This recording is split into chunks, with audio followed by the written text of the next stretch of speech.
Mi nombre es William David Machado Uncaría, soy de la comunidad Calafita 1, vengo del departamento de Arauca y hoy voy a leer un cuento. Guardianes de la Constitución al rescate del artículo 44. El caso de los saberes ancestrales.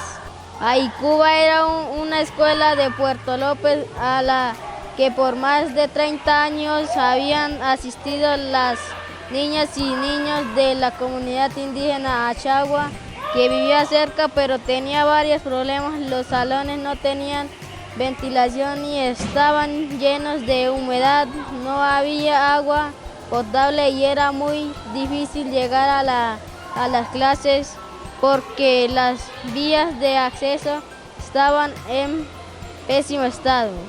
En la época de lluvia la situación de la escuela empeoró rápidamente. La Secretaría de Educación se enteró de lo que estaba sucediendo después de estudiar las condiciones en las que se encontraba Cuba. La Secretaría de Educación dijo que lo mejor sería cerrar la escuela porque incumplía con las condiciones mínimas para garantizar el bienestar y la seguridad de sus estudiantes.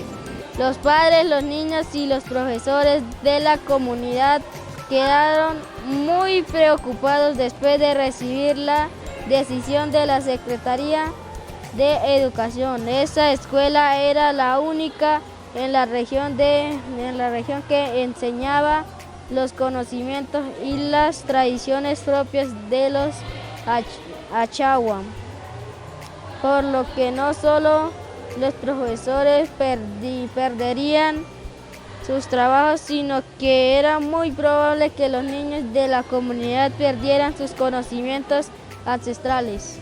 Pero los niños de la comunidad quedarían sin educación si cerraba la escuela.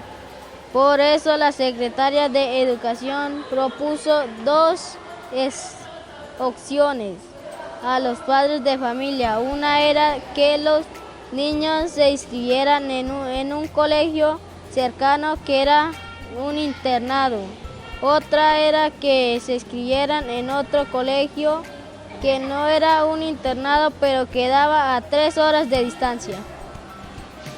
Ninguna de estas opciones les daba la posibilidad a las niñas y niños de la comunidad de seguir aprendiendo los saberes y costumbres Achagua. Además, a ninguna persona de la comunidad se le había preguntado su opinión sobre estas opciones ni sobre cómo quedarían continuar la educación de los niños, así que sus derechos a la educación, a la consulta previa y a la diversidad étnica y cultural estaban siendo vulnerados.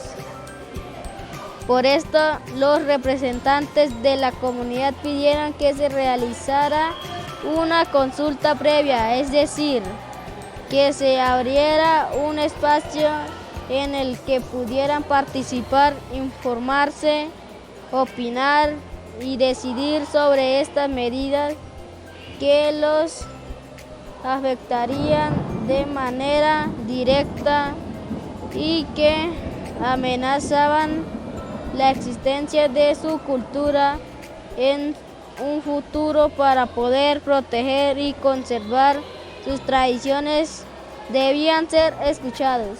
Durante la consulta previa, los niños y sus padres dijeron que lo más importante para ellos era estudiar en un colegio que entendiera y transmitiera de forma correcta su identidad étnica, su lengua y sus creencias, que practicara sus costumbres ancestrales y que estudiara y respetara sus tradiciones e historia, pues todos las querían proteger y conservar.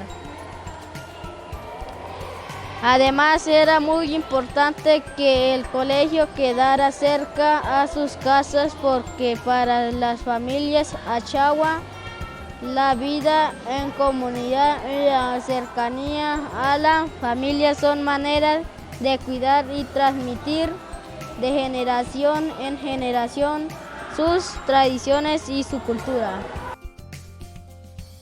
Después de escuchar a las autoridades indígenas, la Secretaría de Educación entendió que para proteger el derecho de los niños a su identidad étnica y cultural, el colegio en el que estudiarían debía tener un programa de estudios etnoeducativo en el que se enseñaran la lengua, la historia y las costumbres de la comunidad achagua con ayuda de los profesores escogidos para los representantes de la comunidad. Mientras se creaba una institución cercana con todas las adecuaciones que necesitaba la comunidad, la Secretaría de Educación le aseguró servicios de transporte a los profesores y a los niños de la comunidad achagua para que se movilizaran al colegio que quedaba 3 horas. Así garantizó a su derecho a la educación y a la diversidad étnica y cultural. En Colombia existen 3 grandes grupos étnicos: los indígenas, los negros, palenqueros y raizales, y los rom o población gitana. Es muy importante que todas las etnias y culturas colombianas vivan en igualdad de condiciones y continúen existiendo.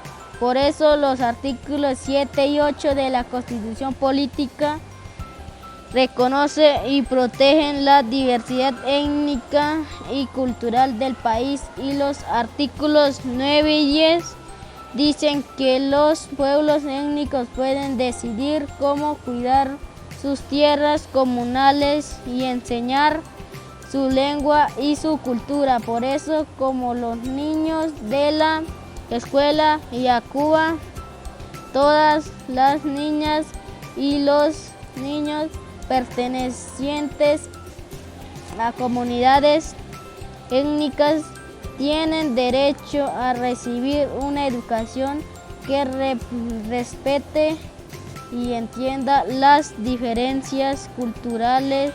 Además, la Ley 21 del 1991 dice que los pueblos étnicos de Colombia tienen derecho a participar y a opinar en consultas previas sobre proyectos o decisiones que los afecten.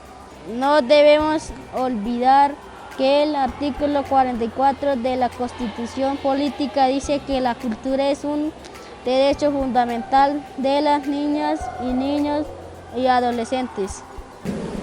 El cuento me pareció bacano porque decía de los derechos y los deberes, que no se podían juzgar las otras comunidades porque cada uno tiene sus tradiciones.